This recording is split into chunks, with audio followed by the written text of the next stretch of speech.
DNA. It's like a blueprint for life. It determines what you're like, what sex you are. How many sexes are there? 2.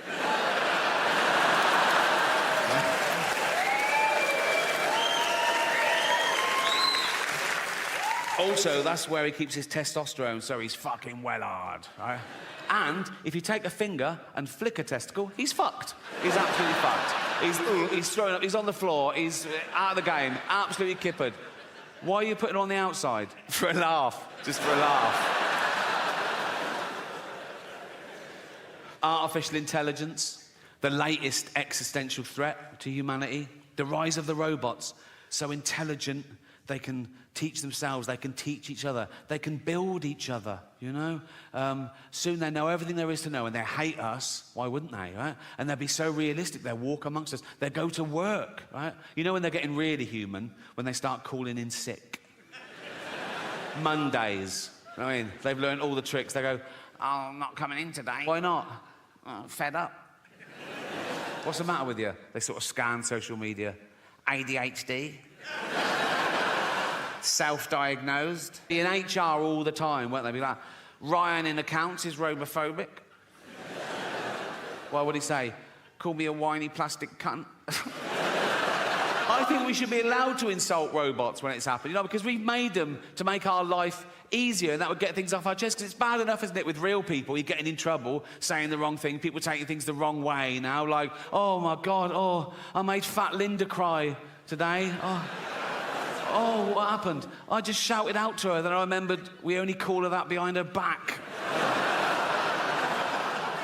I'm sure people didn't used to get offended all the time when I was little. I might be remembering it wrong, but not grown-ups, not your parents, not your grandparents. They grew up dodging bombs and their firstborn having polio and the menfolk dying at 50 of lung disease. They could take a fucking joke, right? It was all about the wind-up. I used to wind up my mum all the time. This is a true story.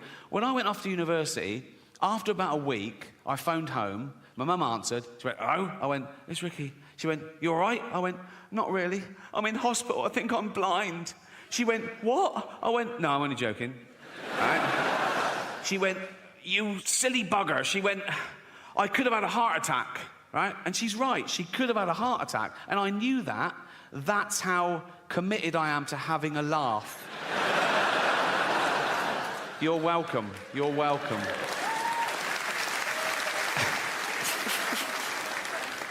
Space travel, the last-ditch attempt. When we fuck this planet completely, can we leave its dying husk and move to a new one and start again? I don't think so. Not in my lifetime. Probably not in yours. You know, it's like the closest one, the only one viable, is Mars, and that's 9 months away on a rocket. Right? It's got no atmosphere, an average temperature of -70 degrees. How's this for irony? Scientists are working out whether they can detonate nuclear warheads in the crust to release the frozen water to cause an atmosphere and get a little bit of global warming going. I mean, I don't know. It's only billionaires have got enough money to waste on exploration. There's nothing out there, you know. It's like, now you can do space tourism. Have you heard of that? You can pay $150,000. They shoot you into space for an hour, and you float around going, "I'm in space."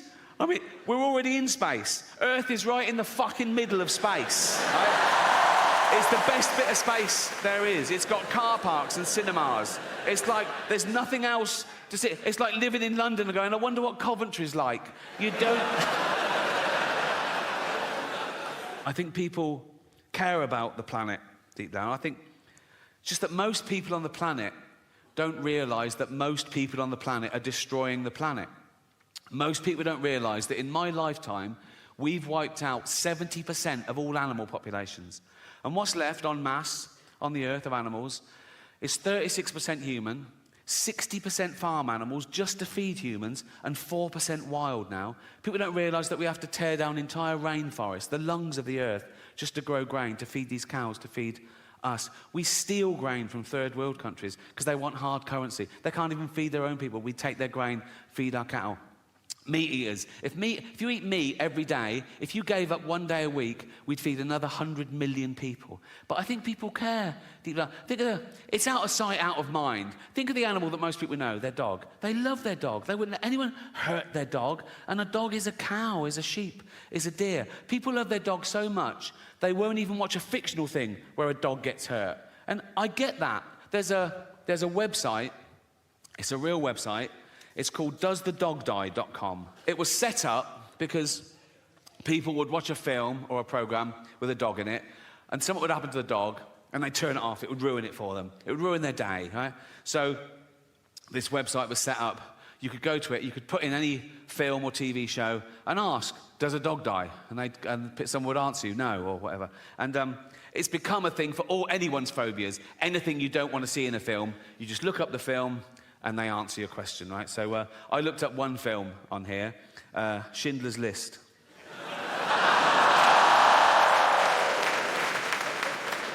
Absolutely real. Schindler's List, doesthedogdie.com. Right? First question, does a dog die? No. Does a cat die? No. Are any animals abused? Someone answers, there is a chicken that's handled roughly, but otherwise unharmed.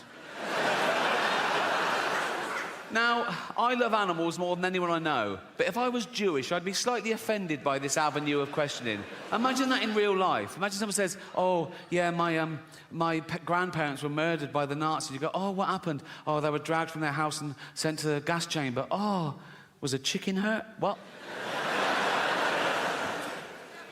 But as I say, it's become, you can ask any question about anything. Someone says, is there child abuse? Is teeth damaged? Is there a hanging? Does someone struggle to breathe? Yeah. Well, yeah, yes. Someone says, does someone fall downstairs? Who's scared of slapstick? It's like... Anyway, so this website was founded in 2010, so it's run about 13 years, right?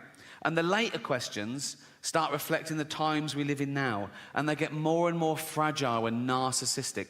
These questions were asked this year. Check it out, Schindler's List, right? Someone says, are there any fat jokes? Would that make this worse? Well, imagine the real thing. Imagine I'm in a concentration camp, right? I'm naked, everyone around me is naked. We've got a commandant herding us towards a gas chamber, and he goes, move it, fatty, right? And I go, rude.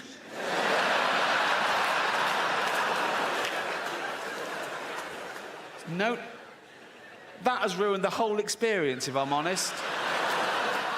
Someone asks, is there hate speech? Yeah, there is. Suck it up, Buttercup. Are there any man in a dress jokes?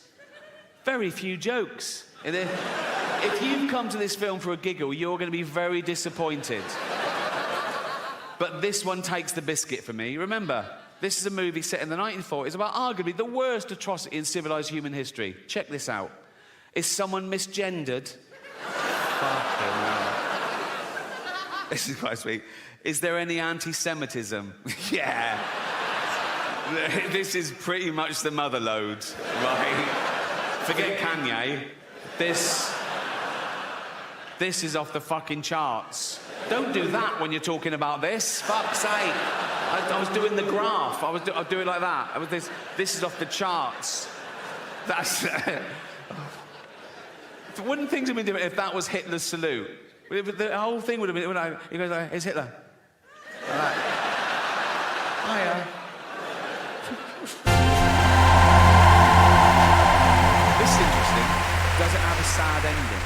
Right? Someone says yes, and then someone else says no. And I thought about it. No, but then I remembered, if you've seen the film, if you remember, when the story sort of ends, Spielberg then tacks on a real bit of footage where he gets real-life descendants of people murdered in the Holocaust, and he films them coming into a Jewish cemetery, and they each leave a stone on the grave to represent their family members that were murdered, and it builds up, and it's very moving. And so I think I get the ambiguity. Does it have a sad ending? Yes, in the sense that 6 million Jews pointlessly lost their life, but no, in the sense there was still enough left over to build a little rockery. So...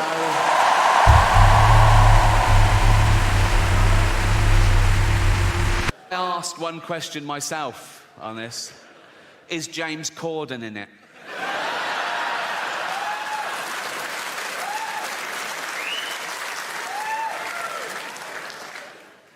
I did look at one other film briefly, Titanic, right? And it's got all the same sort of questions. And the one where it goes, are any animals harmed? Someone answers, there were no explicit scenes of animals being harmed, but Rose did have a goldfish, which probably didn't make it. I think the goldfish in the bowl on the sideboard when the boat hits the iceberg, and he's all like that, right? And people are running around going, we're going in the water. And he's all smug then, and he's going, don't worry about it. Oh, no, not water. Then he gets in the sea and he goes, it's very salty, isn't it? It's very salty. I'll leave you with a true story. It's still on the theme of Does the Dog Die?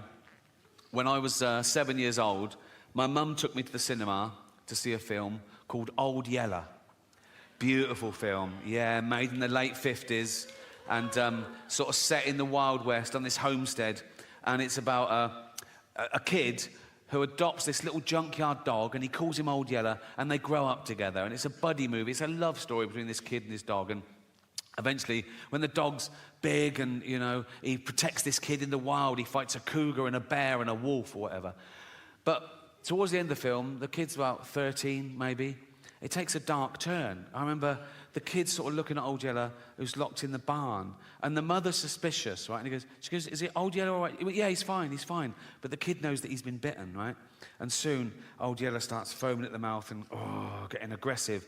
And the mother turns up with a gun, and the kid goes, no. And she goes, you know we've got to do it, boy. He goes, yeah, but he's my dog. I'll do it. And he shoots his own dog. And I was like in floods for like a year, right? Anyway, fast forward, right, a few years ago, I was on tour, I was on a train, and I get a text from Jane, and she says, I'm finally watching Old Yeller. And I sent back, enjoy, right? I didn't think, right? 20 minutes later, I get a text, nothing happens to that dog, does it? I couldn't believe my fucking luck. I thought she knew, So I sent back, no, of course not. 1 hour later, I get a text, you cunt.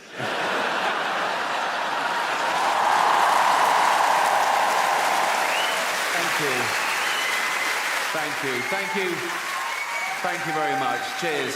Thanks to everyone who bought a ticket. If you bought a platinum ticket, the money goes to an animal charity, and you've raised $2 million so far, so thank you so much. I even get a bit of stick about that on social media. There's always someone who goes, why do you only speak up for animals? And I go, well, because they haven't got a voice of their own except parrots. And I think that's why we don't eat parrots. Everyone around the world eats every other type of bird, don't they? Everyone in the world eats fucking chickens and ducks and geese and turkeys and ostriches. No one eats parrots. Do you know why? If you go and try and eat a parrot, it goes, fuck off, you cunt. So speaking up really does work, right? And that has sort of been one of the themes of the show, because I know in the real world, in normal jobs, everyday life, you get in trouble. People tell you off for saying certain things or thinking certain things or even laughing at certain things, right? They say you're bad for laughing at that. And some of you take it to heart. You go, oh, my God, am I a bad person? No, you're not. One, you can't choose your sense of humour. You can't. It's involuntary. And two, that's exactly what humour is for, to laugh at bad shit, to get us through it, right? And...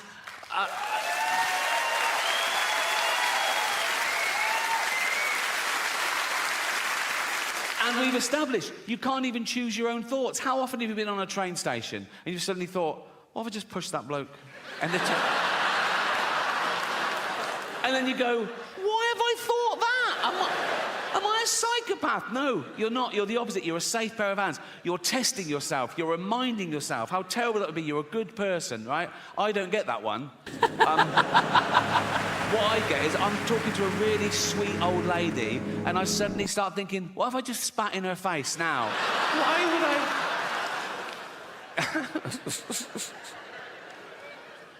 I? Another theme of